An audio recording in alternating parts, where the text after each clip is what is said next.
Hermanos, buenas noches. Estamos en clase, ya empezamos la grabación y les pido pues que nos acompañen con atención. Como les dije, tenemos cosas importantes para hoy, muchas cosas para compartir. Dios permite que podamos terminar esta clase hoy a tiempo. No quiero abusar del tiempo de ustedes, pero tampoco quiero dejar material para la próxima semana, porque para la próxima semana ya hay material propio de la próxima semana, ¿ok?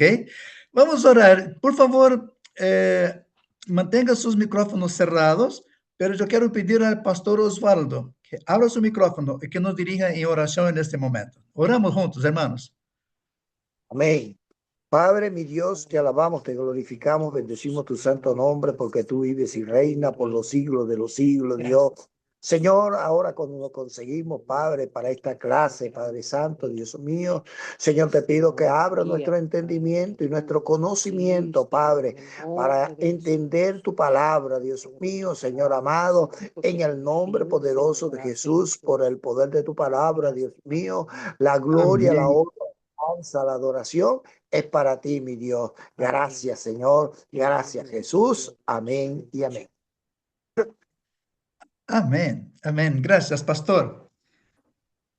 Hermanos, como ustedes saben, nosotros estamos estudiando, como dice el propio libro que tenemos en mano, vida espiritual personal, o sea, nuestra vida de relación con Dios, nuestra vida de intimidad con Dios para crecimiento, para madurez, para una vida cristiana según la voluntad de Dios, una vida cristiana en obediencia a la palabra de Dios, una vida cristiana haciendo más y más la voluntad de Dios. ¿Ya?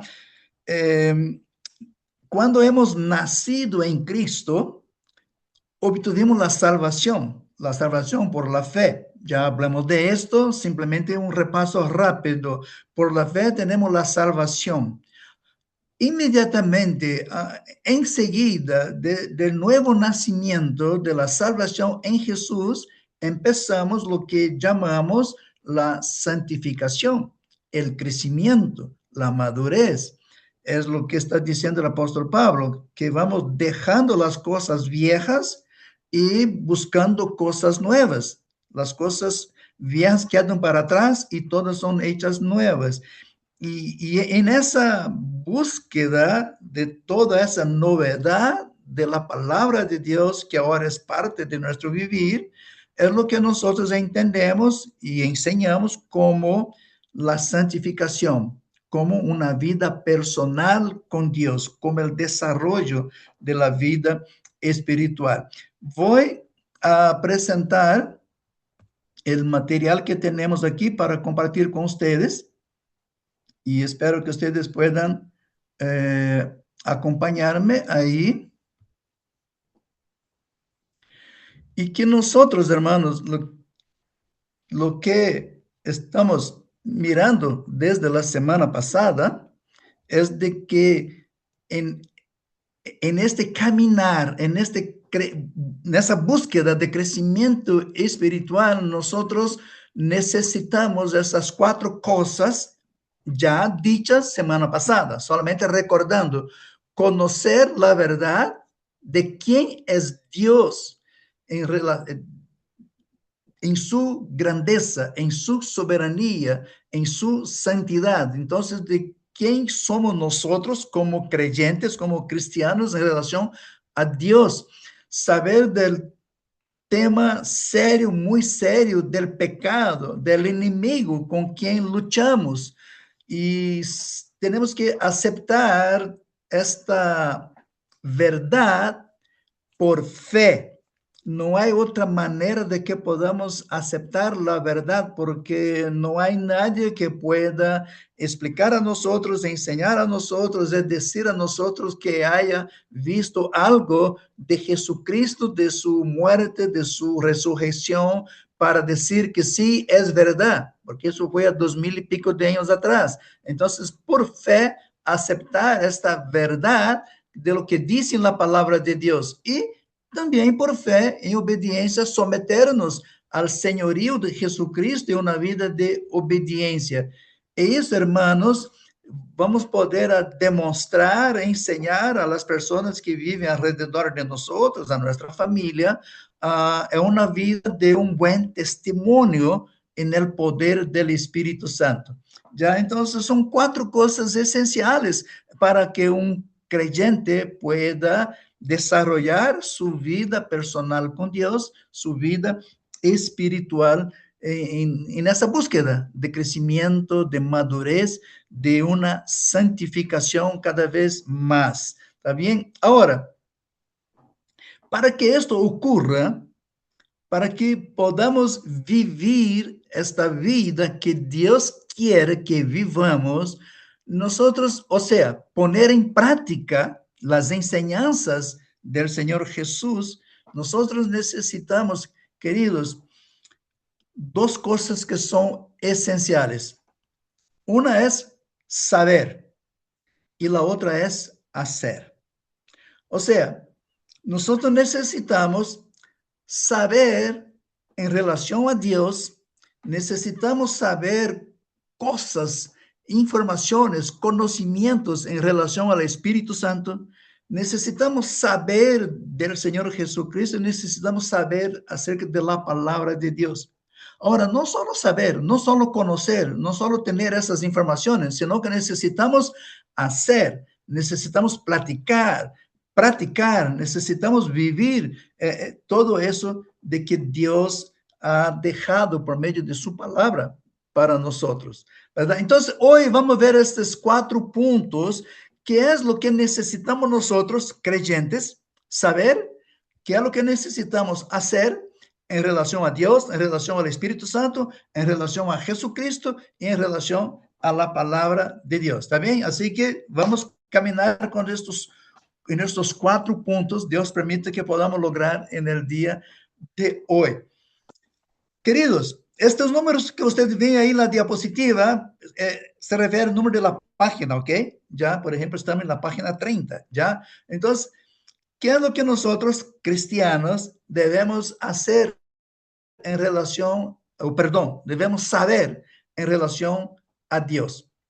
Bueno, tenemos que saber que Dios desea que nosotros vivamos totalmente entregue a Él. Dios desea que nosotros podamos entregar nuestro corazón y vivir una vida completamente rendida, sometida, dando a Él la prioridad, entendiendo que Dios es soberano. Debemos saber que eso es lo que Dios espera, eso es lo que Dios desea. Debemos entender y comprender, hermanos, que Dios nos dio un espíritu nuevo para apartarnos del pecado y para agradarlo. Dios espera de nosotros en este cambio de vida, en este rescate que Él nos dio por medio de Jesucristo. Dios espera que nosotros vivamos una vida apartada del pecado, alejándonos del pecado, huyendo del pecado, y que busquemos cada vez más y más agradarlo con nuestras acciones, actitudes. Por eso que decimos que nuestro vivir debe ser un vivir de adorador. Pero usted me van a preguntar o a decir, pero pastor, adoración, adorar, ¿no son los músicos? ¿No son los que cantan? ¿No son los que dirigen la alabanza en la iglesia? También, pero no solamente eso. Adoración es un estilo de vida. Y es lo que nosotros necesitamos entender, que eso es lo que Dios desea de nosotros, que nuestro vivir sea en un estilo agradable a Él, que honre a Él, que glorifique a su nombre. Debemos saber, hermanos, que los pensamientos y los caminos de Dios son diferentes de los de nosotros, son más elevados que los pensamientos que tenemos nosotros los humanos, los hombres. Entonces, con relación a Dios, a nuestro Padre, debemos tener esta conciencia de saber que Dios espera de nosotros un estilo de vida, un estándar de vida, que Él sea glorificado, que Él sea exaltado. Si nosotros vamos ahí en Isaías capítulo 55, vamos a leer eso que les acabo de decir, porque mis pensamientos no son vuestros pensamientos, y ni vuestros caminos mis caminos, dijo Jehová. Como son más altos los cielos que la tierra, así son mis caminos más altos que vuestros caminos, y mis pensamientos más que vuestros pensamientos. El Espíritu, vamos a hablar de Espíritu Santo en algún momento, pero el Espíritu Santo nos capacita a entender la voluntad de Dios para nosotros y nos capacita a que nosotros podamos vivir esta voluntad de Dios para que Él sea glorificado. Hay algo muy interesante. Mis hermanos, son muchas las referencias bíblicas, ustedes se han dado cuenta, ¿verdad? De la página 31, 32, 33, bueno, hasta el 39 que vamos hoy, son muchas las referencias bíblicas. No vamos a poder mencionarlas todas, por eso esperamos que ustedes, tomando tiempo en leerlos, estudiarlos y hacer sus anotaciones, pues puedan entender y comprender qué es lo que Dios está nos enseñando.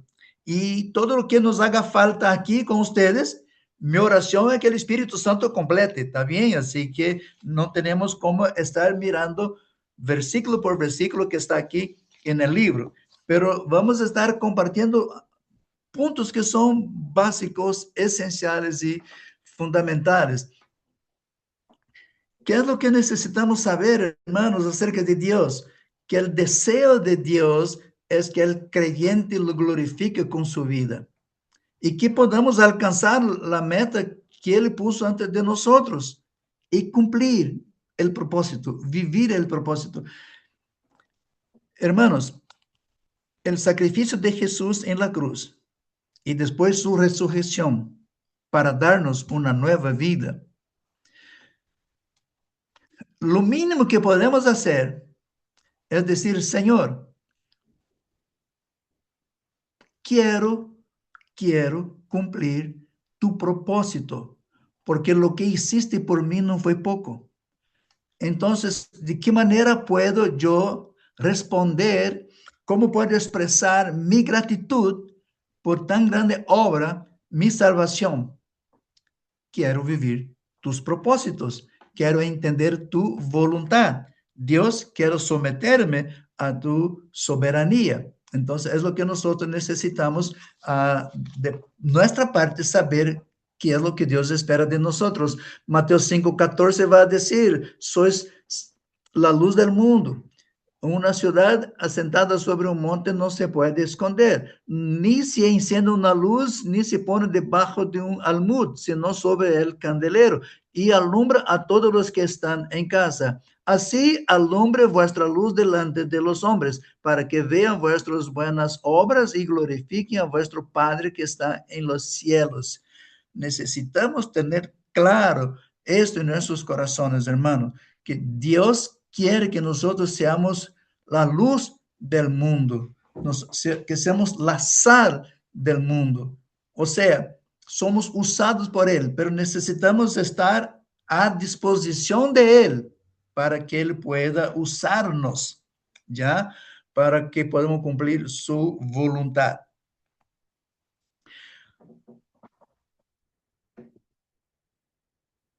Dios nos prepara, Dios nos capacita, Dios nos enseña, Dios nos da correctivo, Dios nos disciplina con amor, por amor, para que nos acerquemos más y más a la voluntad de Él, para que tengamos una vida de obediencia a Él. Que cuando Dios trae su disciplina, no es simplemente por castigarlo, para molestarnos, no, para expresar su rabia, no. Lo que Dios está haciendo es por amor, trayéndonos un correctivo para que nosotros podamos participar de su santidad. ¿Qué es lo que hacemos nosotros con nuestros hijos cuando disciplinamos, cuando corregimos? Queremos mejorar nuestros hijos, queremos orientar a nuestros hijos de las cosas malas que están haciendo y traerlos para que hagan las cosas buenas, correctas. La misma cosa hace Dios con nosotros. La corrección, la disciplina es el amor de Dios para con nosotros, para que hagamos la voluntad de Él, para que crezcamos en santidad. Este es nuestro objetivo, crecer en una vida de santidad, buscar esta santificación. El escritor a los hebreos nos enseña y apunta en este capítulo 12 del versículo 5 del versículo 11 para que lo lean y vamos a ver ahí, amados, esta exhortación de Dios, como hacemos eso a los hijos, ¿no? Para justamente para que sea de nuestra parte comprensible, que eso es muy importante, comprensible de que la disciplina divina es para nuestra santificación.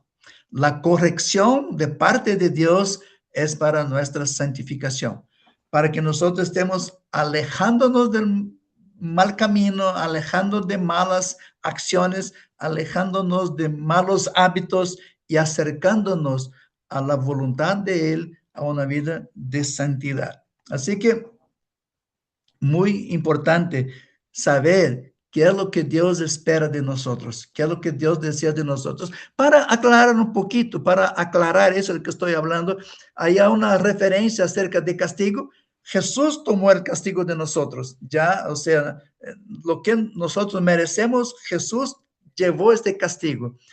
El juicio fue pagado por medio del sacrificio de Jesús y la resurrección de él entre los muertos.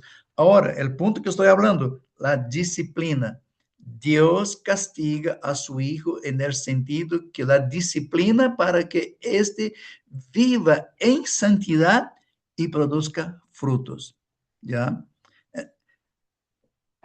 El amor de Dios es tan grande, tan inmensurable, que Él no pierde de vista a ninguno de sus hijos. Y cuando es necesario una corrección, una disciplina, dar un palo, Él lo va a hacer para traernos cerca de Él, para que nosotros aprendamos a vivir en santidad. ¿Ya? Y eso nos hace pensar, hermanos, de la soberanía, del poder, de la grandeza de Dios, que Él siempre está en control. Él sabe todo lo que cada uno de sus hijos necesita y todo lo que hace es para el bien de sus hijos, es para el bien del creyente. Así que es importante tener esta convicción, porque todo lo que ocurre con nosotros es para el bien. Dice la palabra de Dios y a mí me encanta ese versículo 8:28. De pronto ustedes pueden apuntar ahí. Yo he usado este versículo, siempre lo uso este versículo en todas las circunstancias de mi vida, que todas las cosas concurren para el bien de los que aman a Dios, que es la voluntad de Dios. Todo lo que le permite que suceda con nosotros es para el bien de nosotros, para que nos acerquemos más a Él, para que vivamos más según su voluntad, para que vivamos más una vida de santidad.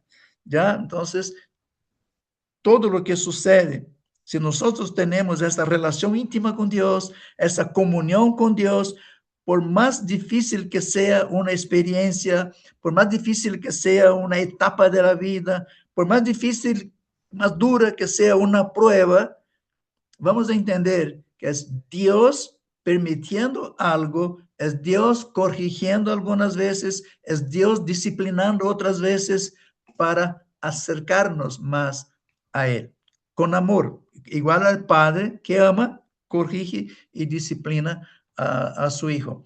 Así que ahora hemos visto qué es lo que debemos saber, pero ahora, ¿qué es lo que debemos hacer?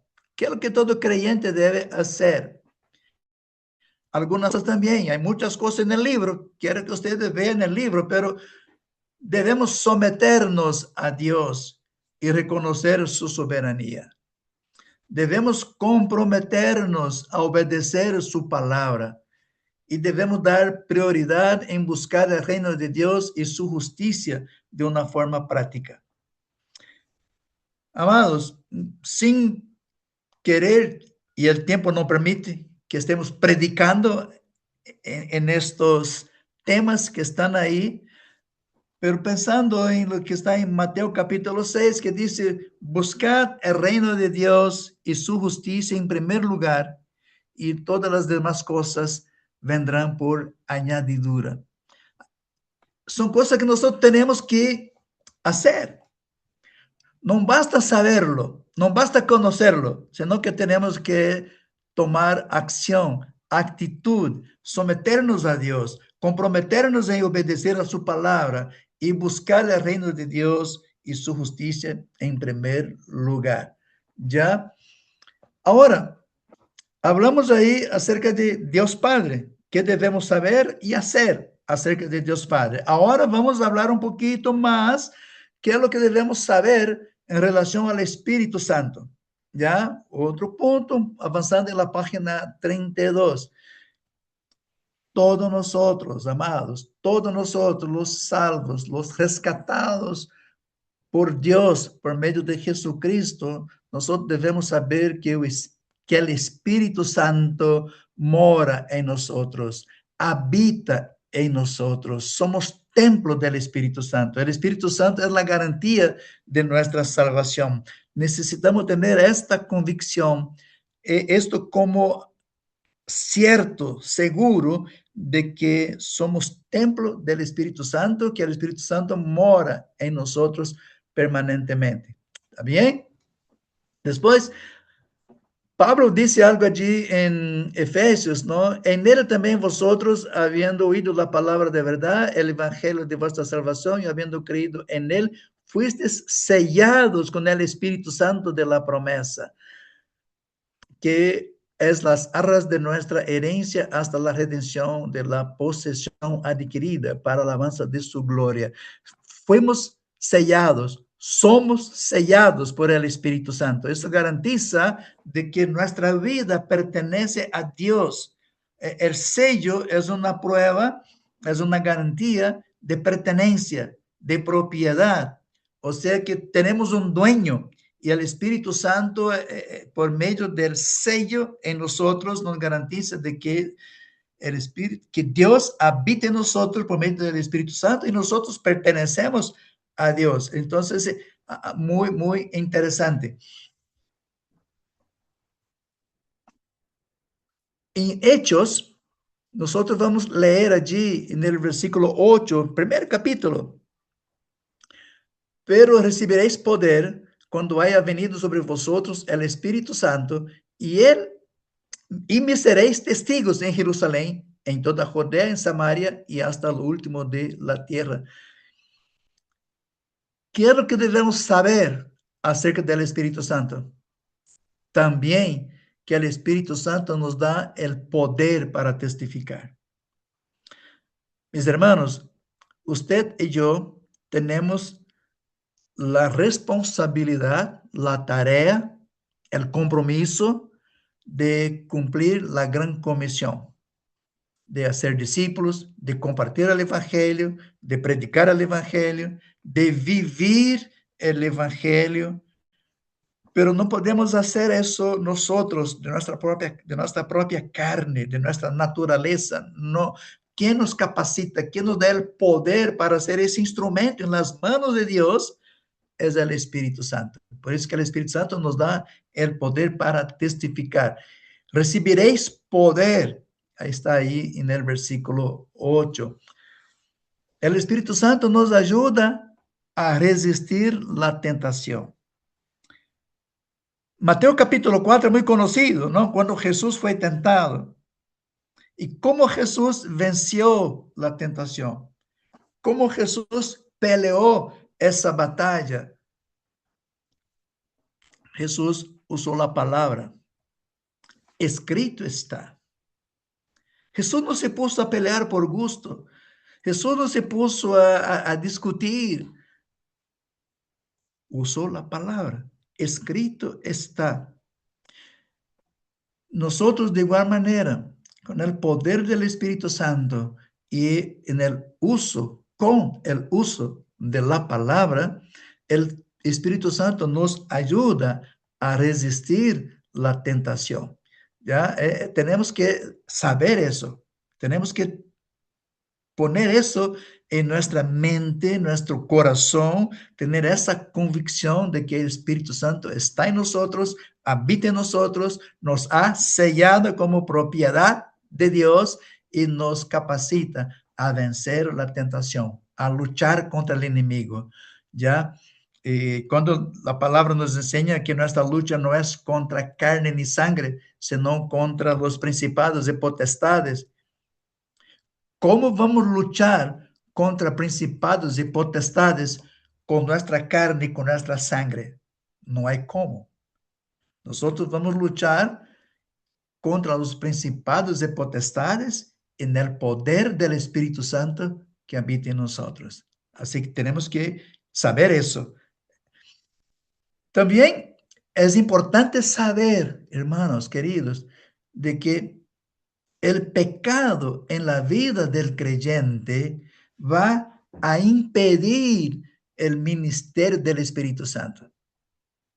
Usted sabe que la palabra nos dice de que el Espíritu Santo puede estar entristecido en nosotros, puede estar aniquilado en nosotros, tanto que Pablo va a decir, no extingáis, no apaguéis, no entristezcáis el Espíritu Santo. Porque el pecado va a hacer con que el Espíritu Santo se retire hacia un lado. Por eso, cuando leemos allí lo que Pablo está diciendo en 1 Tesalonicenses, y no contristéis al Espíritu Santo de Dios con el cual fuiste sellados para el día de la redención. No contristéis. ¿Qué es lo que va a contristar el Espíritu Santo? El pecado, la desobediencia, la vida de frialdad en cuanto a la palabra de Dios, la vida de engaño en cuanto a las enseñanzas de Dios para que pongamos en práctica y no las ponemos en práctica. O sea, el pecado es todo lo que va en contra la voluntad de Dios. Pecado es cuando nosotros erramos el blanco, cuando nosotros cruzamos la línea del límite. Entonces, cuando estamos en pecado, cometemos un pecado y permanecemos en el pecado, estamos contristando, entristeciendo, aniquilando el Espíritu Santo. Tenemos que estar seguros de eso para no jugar con cosas serias, no jugar con cosas que son de verdad muy, muy serias en nuestra vida de santidad. ¿Ok? No apaguéis al Espíritu, está diciendo Pablo.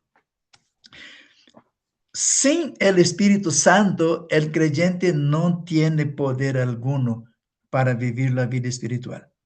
¿Ya? Como dije al principio, conocemos a Cristo, Cristo nos salva, Cristo nos da una nueva vida, somos un bebé espiritual y ahí empezamos a crecer en Cristo, empezamos a caminar en dirección a esta madurez espiritual. Y para vivir esa vida espiritual es la batalla del día a día, porque sigue ahí la lucha de la carne contra el espíritu. El mundo sigue rondándonos. Ahora, sin el poder del Espíritu Santo, somos una presa fácil para el enemigo derrotarnos. Así que tenemos que saber eso, que sin el Espíritu Santo no tenemos poder alguno para vivir la vida espiritual. Ahora, ¿qué es lo que tenemos que hacer para que ese poder del Espíritu Santo esté en nosotros? Para que la plenitud del Espíritu Santo sea evidente en nosotros. Ya, Pablo va a decir, no os embriaguéis con vino, sino sed lleno del Espíritu Santo. Tenemos que rendirnos al Espíritu Santo. Tenemos que buscar su plenitud. Cuando Pablo menciona en Gálatas acerca del fruto del Espíritu, amor, bondad, benignidad, fidelidad, mansedumbre, dominio propio, fe, todo eso que Pablo está mencionando son características, son evidencias de la existencia del Espíritu Santo en nosotros. Tenemos que buscarlos, tenemos que llenarnos, tenemos que trabajar para que estas evidencias sean visibles en nuestra vida. Tenemos que rendirnos y desear esta plenitud para que nuestras acciones, comportamientos, nuestras relaciones, los tratos con las personas, los tratos con los negocios, en todos los sentidos de nuestra vida, las personas puedan ver que hay algo diferente. Y esa diferencia es la evidencia del fruto del Espíritu Santo que está en nosotros. Permitir que el Espíritu Santo haga morir las obras de la carne. Hay esa lucha constante. Pablo va a decir allí, miserable hombre que yo soy. Pablo menciona, lo que quiero hacer, no hago. Las cosas que no quiero hacer, esas las hago. Imagina la lucha constante de Pablo. Y nosotros tenemos esa lucha también. Hay cosas que no queremos hacer, de pronto estamos haciendo. Hay cosas que queremos hacer y nos cuesta hacerlas porque obras de la carne siguen luchando dentro de nosotros y el Espíritu Santo es el que va a hacer a morir estas obras de la carne. De ahí la vida de oración. Vamos a hablar de oración la próxima semana quizá, pero de ahí la vida de oración para pedir la llenura del Espíritu Santo y pedir que las obras de la carne pues sean muertas en nosotros, ¿ya? Y ahí va a llevarnos a vivir diariamente, constantemente, permanentemente en el poder del Espíritu Santo. Amados, hemos visto qué debemos saber, qué debemos hacer en relación a Dios, en relación al Espíritu Santo, y vamos a ver ahora en relación a nuestro Señor Jesucristo. ¿Está bien? Acompáñenos por ahí. Hagan sus anotaciones. Como les dije, hay muchas más citas en el libro. No vamos a verlas todas, pero es importante que tengamos la idea clara, qué es lo que debemos saber con relación ahora a nuestro Señor Jesucristo. Primeramente, debemos saber, tenemos que saber que Jesucristo es la vida, es todo para un cristiano. Es más, sin Jesucristo no es cristiano.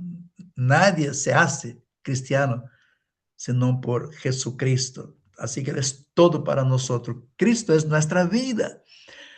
Me encanta lo que dice Pablo. Cuando Cristo, vuestra vida, se manifieste, entonces vosotros también seréis manifestados con Él en gloria. Como Cristo, vuestra vida, significa que estamos seguros en Él.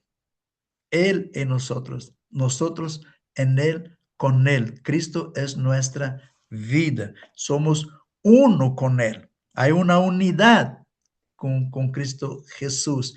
En relación al señorío de Jesucristo en nosotros, amados, nosotros tenemos que entender, comprender, tener bien claro esta convicción de que Cristo Jesús se compadece del creyente. Cristo Jesús se compadece de mí. Cristo se compadece de cada uno de ustedes y está presente para ayudarnos en todas y cualquiera que sean las circunstancias de nuestra vida. Él pagó el precio alto, no fue por gusto y no para dejarnos a la mitad del camino. Jesucristo es nuestra vida.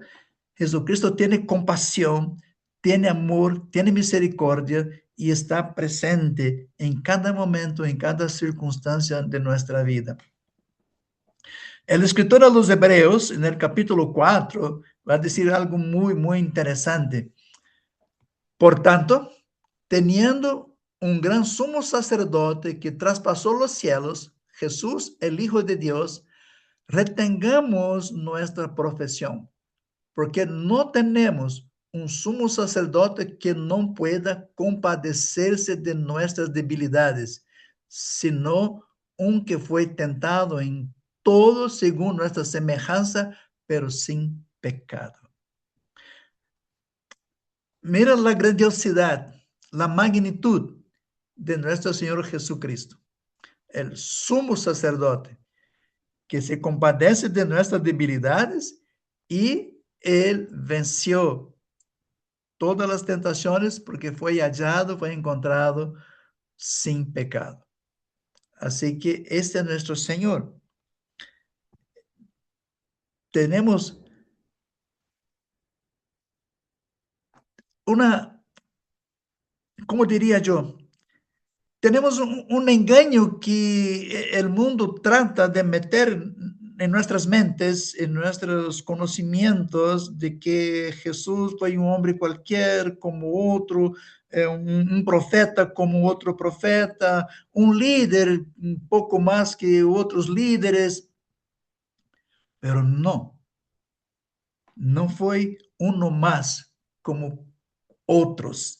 Jesús, el mismo Dios encarnado, el mismo Dios que se hizo hombre y vino a habitar entre nosotros, compadeciéndose de nuestras debilidades, sufriendo nuestras luchas, llevando nuestros dolores, tomando sobre sí nuestras cargas y aún así sin pecado.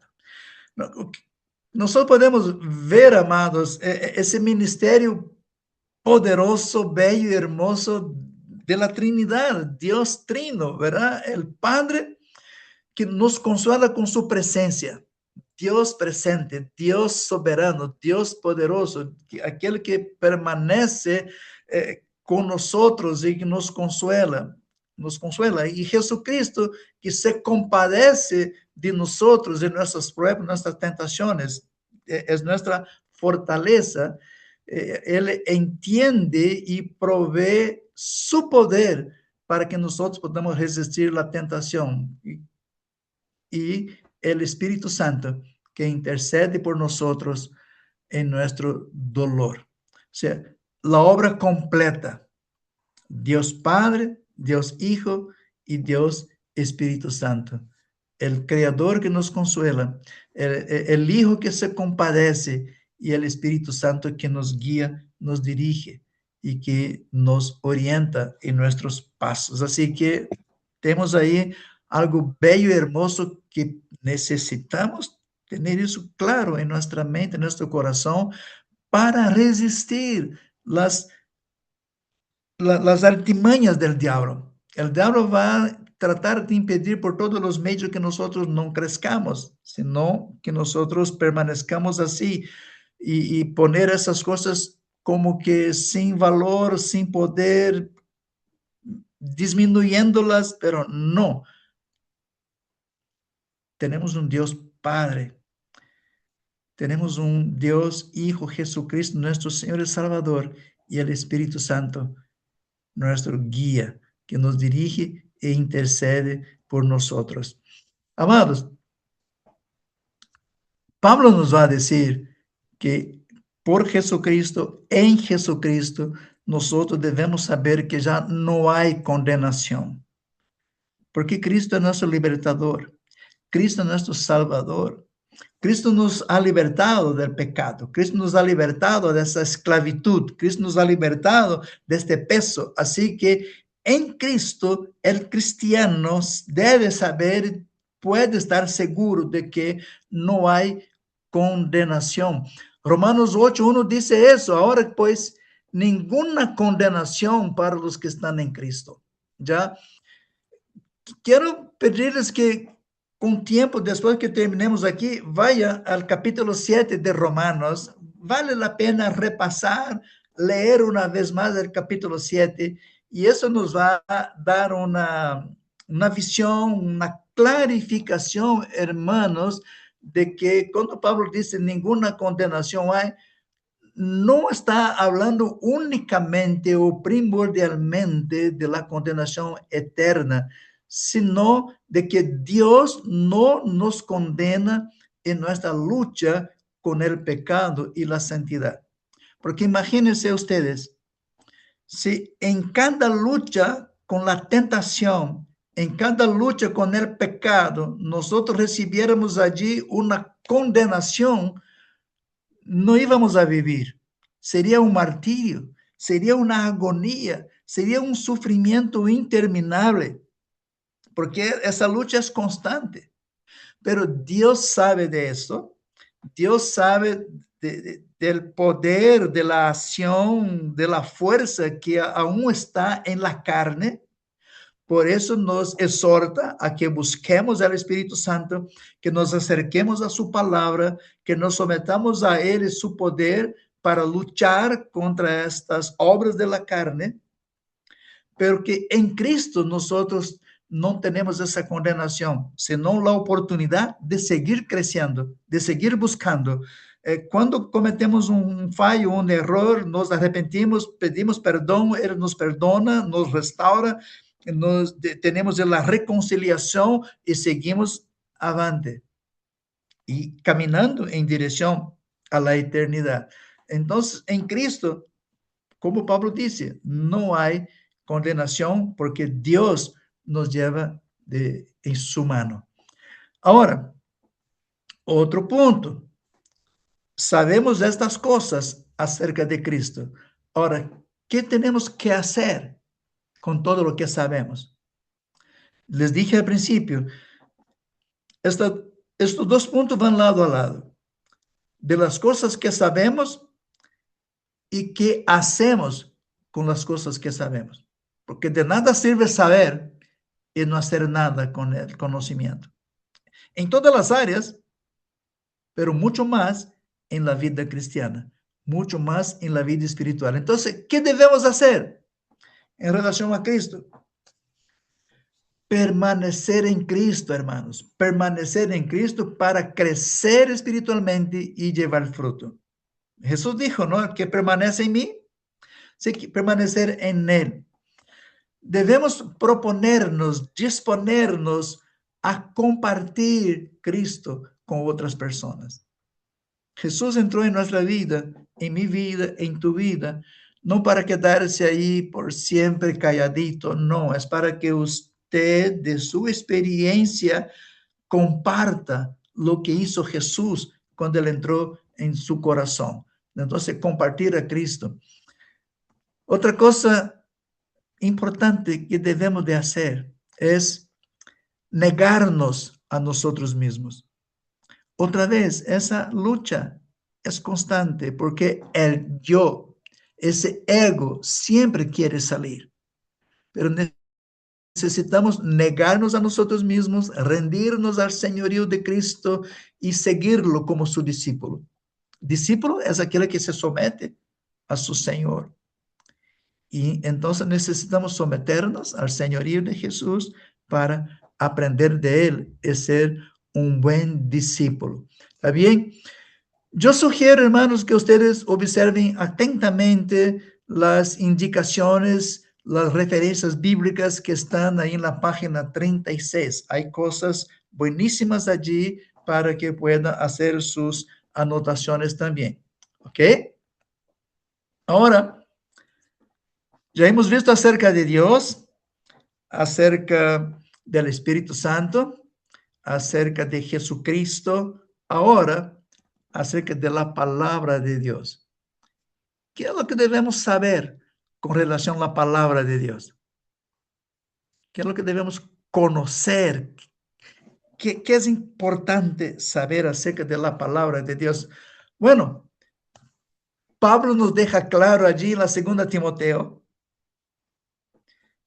Toda la escritura es inspirada por Dios y útil para enseñar, para redarguir, para corregir, para instruir en justicia, a fin de que el hombre de Dios sea perfecto, enteramente preparado para toda buena obra.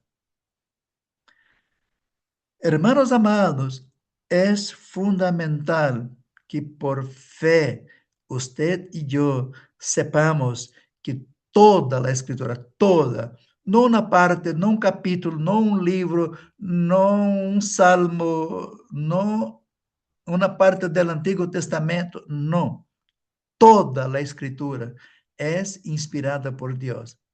Fue escrita por hombres, sí, pero hombres inspirados por Dios.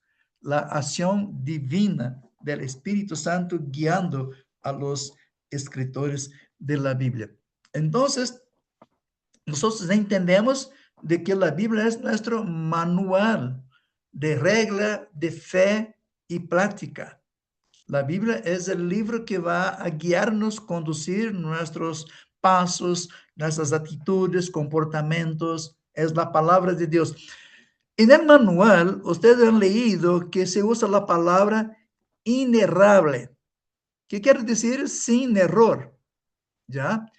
Pero usualmente, mayormente se usa la inerrancia de las escrituras. ¿Y qué significa la inerrancia?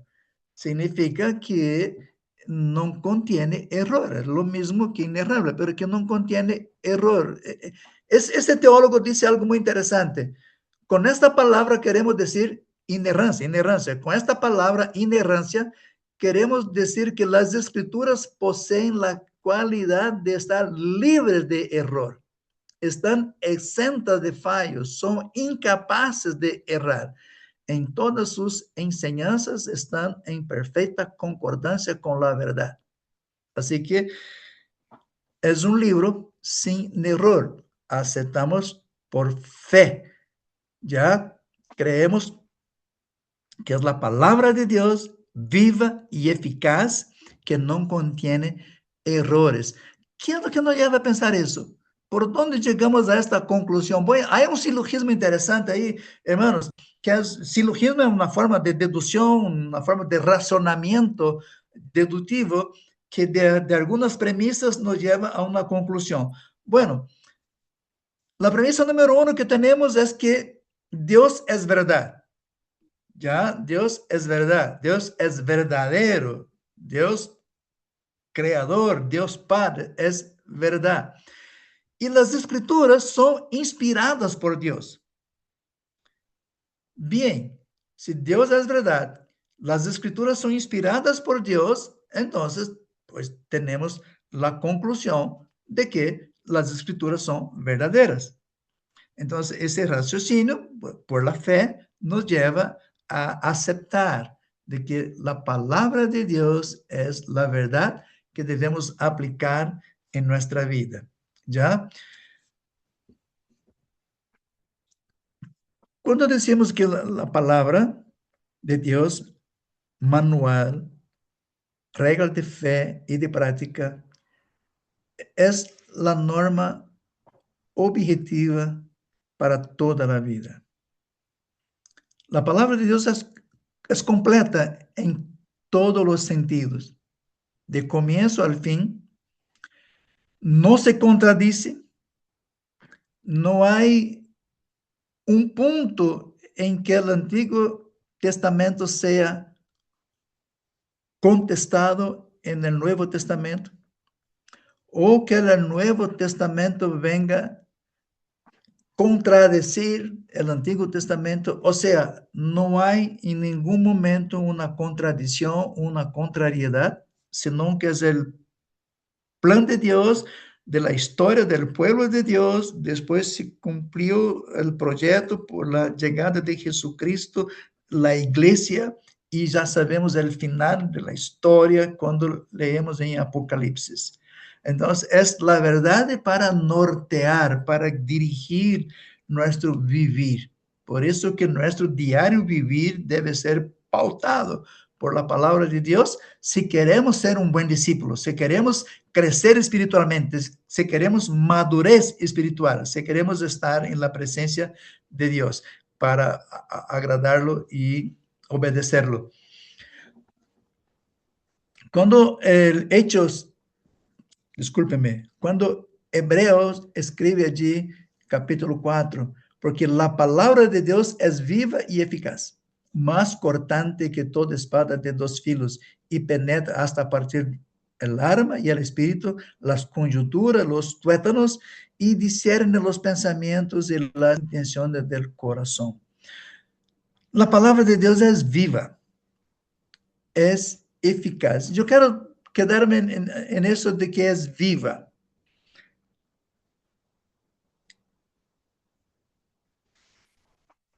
Diferentemente de otros libros, de otras literaturas, la palabra de Dios es actual a pesar de los años, de los siglos que ya está.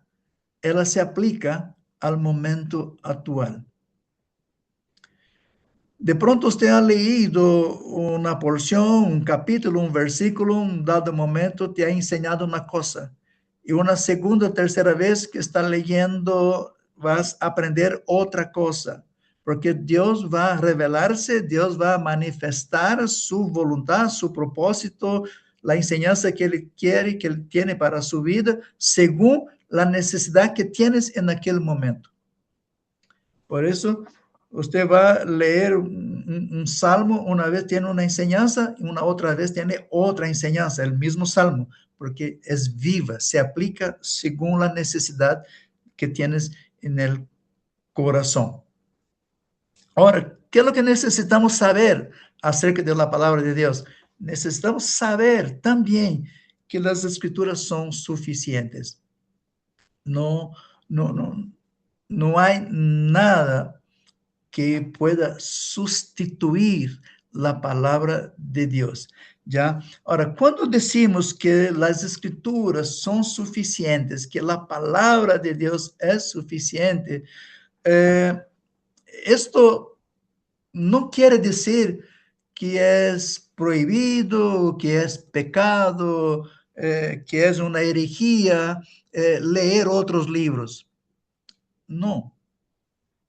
Hay buenos libros escritos por siervos, inspirados por Dios, hombres que están sometidos, mujeres que se someten a Dios, y Dios los usa para escribir buenos libros, enseñanzas, estudios bíblicos, materiales que van a ayudar a nuestro crecimiento también. Así que cuando necesitamos de una situación médica, una condición de salud, por así decir, no voy a buscar los médicos, no voy a buscar un hospital, porque yo creo en la palabra de Dios y la palabra dice que todo puedo en Cristo que me fortalece. Sí, puedo en Cristo que me fortalece. Pero cuando hay un tema de salud, Dios ha dejado a los médicos, los doctores, los hospitales, la ciencia. Lo que yo puedo es someterme a Dios y creer que Él va a usar medios para sanarme si es su voluntad. Entonces, es peligroso ser radical en esto, ¿ya? Una persona con ansiedad, una depresión, un miedo, un temor, y por ahí decir, no, yo tengo la palabra de Dios, tengo la Biblia, sé que no necesito de ninguna ayuda más. No, ahí están los hombres y mujeres que Dios ha preparado, capacitado, entrenado, la medicina, la ciencia, para ayudar. Ahora, la Biblia nos va a llevar a poner en práctica nuestra fe, nuestra confianza, nuestra dependencia, saber que Dios está cuidándome. Y va a usar medios, va a usar circunstancias, va a usar personas, va a usar organizaciones, va a usar instituciones, va a usar la medicina, la ciencia, la tecnología. Dios va a usar todo. Eso no disminuye, eso no quita la importancia de la Biblia en mi vida. ¿Ya? Entonces, cuidado con radicalismo, ¿ya? No ser radical, ¿ya? Ahora sí, buscar la palabra de Dios en oración, la voluntad de Dios. El Espíritu Santo va a aclarar la dependencia de Dios. Por medio de oración, vamos a entender qué camino Dios va a dirigir, por dónde Dios nos va a guiar. Así que muy importante entender eso, ¿ok? No tomar decisiones apresuradamente, no tomar decisiones de una manera radical, sino buscar a Dios primero. Y Dios va a direccionar qué otros medios a serem buscados, qué otras puertas a serem tocadas, pero primeramente tocar la puerta de Dios y Dios va a guiar, Dios va a dirigir, ¿ok? Dios ha dado inteligencia, Dios ha dado sabiduría a todas las personas justamente para que todo eso sirva de bendición a todos nosotros. Así que no ser radical con esto, ¿ok? Ahora, ¿qué hacer con relación a la palabra de Dios? Tener el hábito de lectura. Hermanos, el día a veces se hace corto. Los horarios de trabajo, los compromisos, yo sé, la rutina es fuerte, pero 5, 10, 15 minutos no va, no va a poner a perder su día y no es nada que no se pueda hacer. Aparta un tiempo, tenga el hábito de la lectura, meditar en la palabra, leer, meditar, pensar, escudriñar. Es fundamental. La palabra de Dios entra y uno se llena, uno se alimenta. Necesitamos entender que Dios habla con nosotros en la medida que nosotros estamos buscando en su palabra, leyendo, estudiando y obedeciendo la palabra de Dios. Vivir la palabra de Dios. ¿Cómo voy a vivirla si no la conozco? ¿Cómo voy a poner en práctica la palabra si no la leo? ¿Cómo voy a hablar de la palabra si no me la he empapado antes? ¿Ya? Entonces, debemos de poner la palabra de Dios en nuestro día a día. ¿Ya? Ahí hay algunas sugerencias importantes. ¿Cómo leer? Tome seriamente, de verdad, tome en serio la lectura, escuche estudios, sermones, prédicas. A nosotros los pastores, tenemos pastores aquí en el grupo, a nosotros los pastores, suele ser que tomamos tiempo para lectura de la palabra, para preparar sermones, para preparar estudios bíblicos, lo que está bien, se necesita, porque no hay como preparar un sermón sin leer la palabra. Pero quiero ir más allá de eso. Necesitamos leer la palabra para nosotros, para alimentarnos, para edificarnos, para ver qué es lo que Dios habla con nosotros. Entonces es importante tener ese tiempo de lectura, de estudio para mi edificación y también para compartir con los demás. Así que pongamos la palabra de Dios en nuestra vida. También, ¿cuánto tiempo? Aquí unos datos interesantes. Quise compartir con ustedes. ¿Cuánto tiempo tomaría leer toda la Biblia? Si vas a leer la Biblia de punta a punta, alguien hizo este estudio, esta experiencia. Yo nunca le he hecho de esa manera, pero puede ser leída en 71 horas. O sea, si te pones a leer en 71 horas, lee toda la Biblia. Ahora, es una lectura constante que no se recomienda, porque la Biblia no es para leer de esa manera. La Biblia no es para leer como un libro más, simplemente para cumplir una tarea, no. La Biblia es para leer despacio, estudiándola, meditando en ella. Si usted lee 15 minutos por día, vas a leer la Biblia en un año. No es mucho si nosotros nos organizamos, ponemos a ese tiempo, puede ser que en 15 minutos diario va a ser de gran bendición. Puede ser, no, seguro que va a ser de gran bendición si pones 15 minutos diario y va a leer en un año. Y si usted lee la Biblia 5 minutos al día, en menos de 3 años va a leer. Yo no sé cuánto tiempo dedicas, cuánto tiempo tienes apartado, pero es importante que usted comience despacio, leyendo, meditando, pensando, entendiendo el contexto de quién escribió, para quién se escribió, qué es lo que se quería enseñar en aquel entonces y cómo se aplica eso para hoy. Vamos a tener clases de estudios de interpretación de la Biblia, pero aquí lo que estamos diciendo es acerca de la importancia de hacer eso, ¿ok? De tomar tiempo en la lectura de la Biblia, ¿ok? Ahí dejo una pregunta para su reflexión personal. ¿Qué actitud tiene usted hoy día en relación a la palabra de Dios? ¿Dónde está la Biblia en tu vida? Hermanos, estamos llegando al final, pero quiero decir una cosa.